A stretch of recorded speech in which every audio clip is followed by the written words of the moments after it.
it's valuable to take a step back and really just be okay in your own skin. It's okay to say, this is what I want, this is who I am, and this is what I do.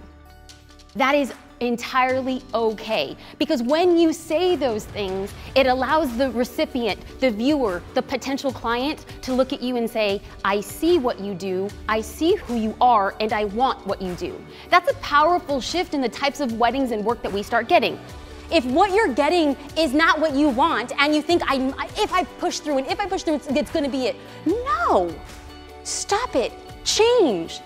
The best way to break the mold is by simply being you.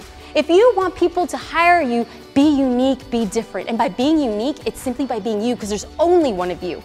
This means engaging with your clients in a way that showcases your personality. Because what I have learned the hard way is that being somebody who you think other people want you to be will always leave you dissatisfied with your work. So let me encourage you that if you might not be the person who shines in the center of the room, on your photo shoot, you must shine, and you will shine, because as a byproduct of your shininess, people reflect that as a result. I don't think that we as humans know how great we can be until we're pressed. If you would have told me 2 days, or the day before we went to Sonoma, that was how the day was going to end, I feel like I'm getting credit when I shouldn't be. It was the team from CreativeLive, it was my husband, and it was Tammy. Everybody was behind me, pushing me. And I feel like it's a really emotional thing to talk about a little bit, because I was like, I wasn't enough, but in that moment, they made me that way. So it was really important for me to keep in the back of mind that for me, it wasn't the wedding. And for me, it wasn't about my business. It was about two things, Samantha and Taylor, and the greater good of the photographic industry. I believe in it. So the big picture was give until you can't give anymore. And I felt like when we left at the end of the day, I gave it all. And sure, some people might not think it's enough, but it was all I had. Those who think about doing, they insist they can do it better. They would have done it differently.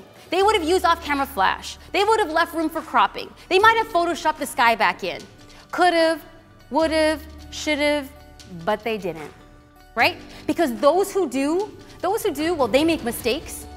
They trip, they overexpose, they underexpose, they fall flat on their faces, they clip highlights, they crop out toes, they blow out the sky, but they embrace their missteps and they know that it's making them better.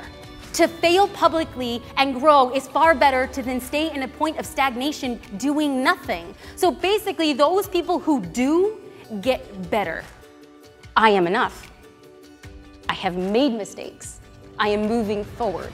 And on those days that I have really bad days where I really feel pretty crappy, it's nice to say, I might not be where I want to be, but I'm sure as happy that I'm not where I used to be. And that tiny little shift of perspective can change the whole day. And so I have to remind myself, as silly as it sounds, that when I go to a shoot, I am enough. These people hired me.